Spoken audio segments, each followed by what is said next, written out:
Hello and welcome. Whether you're watching me in the school community or YouTube, welcome. This is January office hours. And we have an agenda today, and I'm going to share my screen to show you the agenda for today. Let's go. Here we go. We're going to welcome some new members. I'm going to tell you about some added workshops that I added to the community. We're going to talk about receipts and proof requirements for an audit, what you need to have, startup costs, what those are, the payroll company that I use to process payroll, and how to set up a sole proprietorship. So we're going to dive into it. First, I want to welcome the new members to the community: Claire, Monica, Bernardo, Bailey, Shaniqua, Sean, Beth, Halsey, Scott, Shivani, Jason, Francis, Deval, Kathy. Thank you for joining. Super excited that you're here. I love talking with you guys and answering questions and helping you with your businesses. And because I love it so much, I'm going to be doing a little tax season special where this community is going to be free and anybody can join. And I'm going to be doing workshops. The two workshops that are coming up, let's go in here. Let's go to the calendar. It's going to be a 1099 tax preparation form workshop. So some of you might have to prepare 1099s. Well, the deadline is January 31st to give them to your people, and the deadline to submit to the IRS is a little later, but some of you might, have questions on how do I even what do I do? How do I do 1099 preparation? So that will be on January 20. And then in February, we've got Schedule C tax form preparation. I'm just going to walk you through an example of how you would prepare your Schedule C. Schedule C is the form that you fill out in your tax return that gets generated when you enter your business income and business expenses, and it's for sole proprietorships. When you don't have an LLC, well, actually, you can have an LLC. It could, and you're the only owner. That's a single member LLC. This is for people who have single member LLCs and who don't have any business entity and just are doing business, sole proprietors. So that'll be helpful. And for the other bookkeeping, or for the other sessions, that's if you go into my premium membership where I can sit with you and we'll work together and we'll do some bookkeeping sessions, and I'll be doing my bookkeeping, you'll be doing your bookkeeping. We'll just be keeping each other on track. Uh and I've actually been playing around with this software real quick. Um on Lovable, uh, where it'll be easier for you to do your bookkeeping. I want it to be easy for you because I know for some people it's torture, and it's worse than cleaning toilets, I heard someone say. So I know it's horrible and it sucks, but you need to do it, and I want to make it easier for you. So I'm working on doing that. Okay, so those are the workshops. Now let's get into the question for the month. I On my community hub right here, I have a pinned post where you can put your questions. And Nikki had a question: can you teach on due diligence and how to write the notes? And so I kind of asked her, like, by due diligence, do you mean how to keep track of receipts and write notes to be ready in case of an audit? Yes. So that is what we're going to do. We're going to go through this real quick, and I'll make this a little bigger. Here we go. So you can see. Um so with the requirements that the IRS requires you, there's three things that you need. You need the amount, the time and place, and the business purpose. The first two, the amount and time and place, that's automatically calculated when you when with the receipt. The receipt shows the time and the place and the amount. So that's already taken care of with the receipt. The third requirement is the tricky one because the IRS also wants to know what was the business purpose of this expense.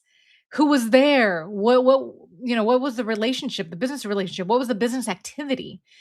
And the 3 expenses that are the most scrutinized with this are meals, travel, and auto, because they're really easily to manipulate, and the IRS knows that, and so they require this extra little layer of the business purpose. With everything else, supplies and software, and it's kind of like explanatory, yeah, I need this to run my business. Telephone, but with these 3, you gotta kinda add in this business purpose section, and I'll give you an example of how to do this. Actually, if you go into if you go into the classroom and you either get the 2025 template or the 2026, there's a tab in here, IRS rules, where I kind of walk you through a court case that this person tried to write off $14,000 in travel and meals, and it got disallowed by the IRS only because he had the receipts. He had, all the documentation, but he didn't document the business purpose. And he did a lot of little kind of like shady stuff. Like he went to Hawaii and he booked, hotel multiple hotel rooms for the same night. And there were different people in those rooms, so it was obvious that this wasn't just a hotel room for him, it was, like, his friends and family, and he was writing off the hotel rooms for his friends and family. So that kinda was, obviously not good. But, he,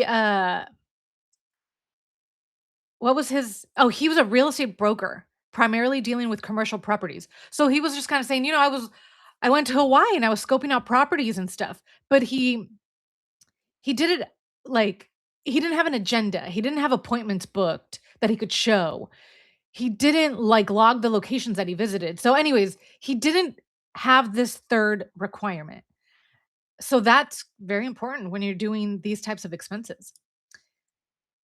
So how do you do this? If you don't have QuickBooks Online, because QuickBooks Online you can connect a receipt and add a little notes to it and then it's all like all together with your bookkeeping documents. Then you can create an email tax receipt folder. This is an easy one, or it doesn't even have to be email. I think it's email's easy, or like a Google Drive or a Dropbox. So for meals, you're going to take a picture of the receipt and email it to yourself with a note in the email of who you were with and the business purpose. That's it. That's all you need to do. And the reason the IRS allows the meals is because whatever is being discussed can result in profit for your business, which results in more tax revenue for the IRS. So the IRS wants you to have meals with potential customers and, you know, have, discuss and network over a meal because if it will help you grow your business, you'll have more profit, which means you'll pay more taxes, which they win. So that's why they allow the meals, but they want to know who was there and they want to know what was the business purpose. So that's what you need to do for meals. For travel, you can do the same thing. You can when you book travel, you get an email confirmation or you can print the receipt when you book your travel. So take that confirmation of your receipt for your flights, your hotels, car rental, and then email it to yourself with a little business purpose. And then during your trip, take notes of the activities that you're doing. Just like this other person messed up, he didn't do any, he didn't have an agenda. He didn't have appointments. And even though his reason for going to Hawaii and staying there for 11 days was to scope out properties. It's he said scope potential properties for an unnamed client. So he didn't even have a name for the client. So if he would have had notes of like, "Oh, I went to these properties and it was for this client." then the IRS would have been like, "Okay, great. Then we'll allow it. You had notes and this was for business." So he didn't have that. Uh, so if you do your best to make a note in your calendar, document it. Okay, for auto, your miles should be connected to some sort of log or journal describing the business activity. Describing the business activity. You can also email this to yourself if you want to as you're driving. I know this is hard. This is the hard one because you're not thinking about it when you're driving. Um, but if it's harder when it's like random driving. But here's an example: like if you have a contract job where you have to drive to a certain location, like let's say 3 times a week or 5 times a week, it's easy to calculate that round trip mileage, and then you just multiply it by the number of weeks that you had that job. So that one's kind of easy because I know it's kinda, like, predictable, you're on a schedule, so you know, "Oh, I have to drive here, and it was so many times per week, and I did that for half the year." Okay, do the round trip, multiply by the days and the weeks, and there you go. And as long as you have a note of that, that's good enough. Here's a little bonus audit tip. The IRS wants you to have this be contemporaneous support, which means it's existing or occurring at the same period of time, which means you are making the notes at the time of the expense. Um, I follow a little side note here. I follow Jasmine DeLucci. She has this YouTube channel, Actual Tax Law, and she talks about case studies court cases, IRS court cases where people get audited and they create like the journal or they create the notes like when they're getting audited. And they're like, "Oh yeah, let me look, let me think back and let me see. Yeah, it was this and it was that." And if the IRS like realizes that you're doing it after the fact, then that could kind of be a little ding. They might not believe it as much. So do your best. It's an 80/20, like 80%, 80/20 rule. Like 80% of the time, do it right. You're not gonna be perfect, but the IRS will reward the effort. That is what I have for you on receipts and proof requirements for an audit. Nikki, if you have any follow-up questions about this, let me know and I'll dive in deeper to this. All right, moving on to startup costs. We had Drew here who had a question. He started his business, but before he started his business, he had a W-2 that, regular normal W-2 job. And so he was asking, "Will this affect anything for my business? Like, will I be writing off will the W-2 job affect anything?" And when you're a W-2 employee, you can't write off anything related to that job. Only if you're self-employed doing your own thing can you do it. But before you start your business, you can write off startup costs. So my answer was no, you can't write off anything related to your W-2 job. But let's say the type of job that you're doing, now you're going to take that job and be a consultant. And now you're going to have your own business and consult uh kind of related to the type of job that you were doing. Well, as you were doing your W-2 employee job, you might have been incurring expenses that were related to your future business that you're going to start. So, with that, I say, yes, you can write off startup costs. And this blog has a good little list of what startup costs are. They could be customer surveys, market research, product research, like magazines you buy or books you buy, um, advertising, professional consulting fees, getting a coach or getting trained by somebody, costs associated with acquiring an existing business, equipment costs. So these are some. And then also organizational costs, incorporating fees for your business, partnership filing fees, legal fees that you know, spent, permits and licenses, accounting fees. Uh, so this has a good little list and kind of goes into like what you can deduct and all that. But basically, let's go back here. Before you make a dollar in business, you can write off up to $10,000 of these costs,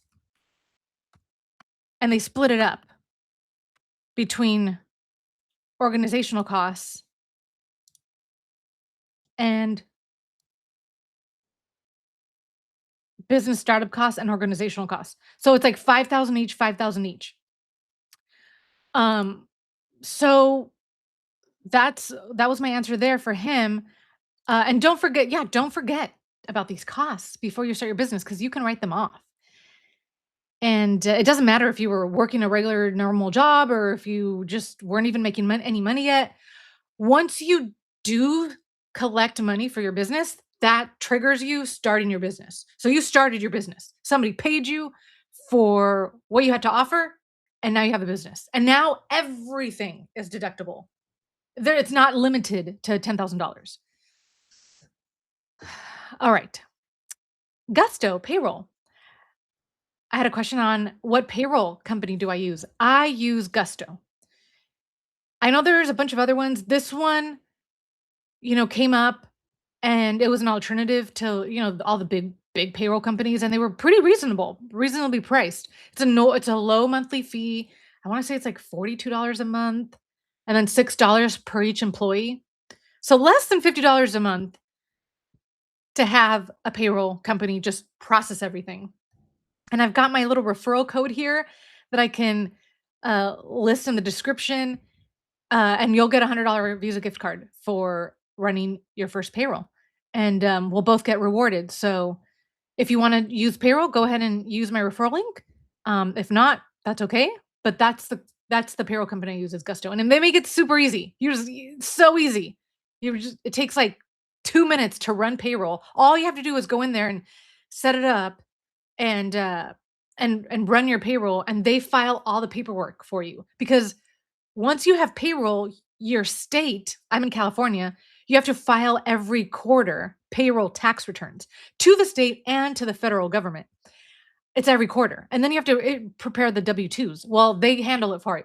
They handle it all and they like submit all the taxes. So I would not try to do payroll yourself at all. Like it's worth it to just pay the money to have it handled. Totally worth it. All right. The last question here, how to set up a sole proprietorship. Duvall, we have his question, and I wanted to dive in a little bit and just want to see if anybody, no, we want to dive in a little bit and review his question because it's a good question. And when you have a sole proprietorship, you don't actually need to register or set anything up. You can just do business as your own person with your social security number. You don't need to set anything up. If you're, have your Etsy shop and you're making money, like that's it. Um, but if you want to go, these are all optional. If you want to take it to the next level and you want to be like, you know what, I don't want any chances of the IRS thinking that I have a hobby because the s- the that's the like risk you take when you're just a sole proprietorship and you don't have any legal business entity set up like an LLC or a corporation or an S corp. The IRS could be like, "Oh, no, you're not making any money. You're writing off all these things. You just have a hobby." And the IRS gives you 3 years out of 5 years to make a profit for a sole proprietorship. So you can show losses for the first year. You can show losses for the second year. You can show losses for the third year. You can show $100 of income and like $10,000 of losses for the first 3 years. And technically, the IRS says, you still have a business. Like, show us proof that your income is increasing a little bit. But if it goes on the 4th year and the 5th year and you keep showing a loss and there's no, like, progression, that's when the IRS could be like, you probably have a hobby here and not a real business." So this is what you can do to avoid that. I've got the steps here. Step 1, set up your federal ID number. So instead of doing business under your Social Security number, you can easily go to the IRS website, just search federal federal ID number, go in here. It takes you here, get your employer ID number, and then you just apply for it. You begin your application and you select sole proprietorship. Sole proprietorship. The reason you are starting a new business. That's it. And then you go through the whole verifying your identity, putting your address, little details, and then it's free. You can do this in like 10 minutes. And now you have a federal ID number that you can use to fill out this W-9 form. So now when you start a job or people will request this from you so that they can 1099 you. You're going to fill out this W-9 and here you'll put your name, which is just just your name, your normal name. And you'll put your address, you'll select individual, sole proprietorship, and you'll put your employer ID number instead of your Social Security number. That's one step you can do.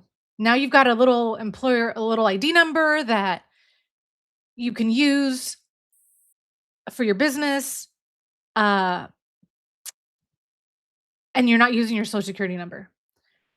So let's see. Okay.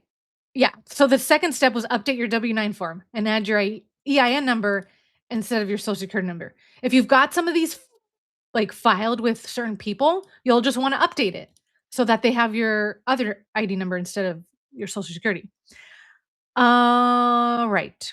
Step 3. This is optional, but you can also do this also. You file a DBA and create a separate business name. I've always just used LegalZoom. There's like no affiliation. I'm not getting a commission or anything. You just go to the LegalZoom website and they file it for like $100. There's certain things you have to do with a DBA. You have to like um publish it in some sort of like publication or something for it to be like legal or registered. I don't know. I just do the standard. I don't do this premium thing. I just do the standard. So if you do that, that means that you'll have your name that you'll do business that is the owner, Tanya Miramontes. That's my name. And then here in the number 2, business name or disregarded entity name. This is where you'll put your business name. When I had my business, it was TM Tax Services. So my name here was Tanya Miramontes, and then it was TM Tax Services. And you can do that just have a separate business name if you want. You can have it be whatever you want it to be. Number 4, this is also kind of optional depending on how strict your city is. I would say every city is going to say, yes, you need to do this, but you register a business license with your city.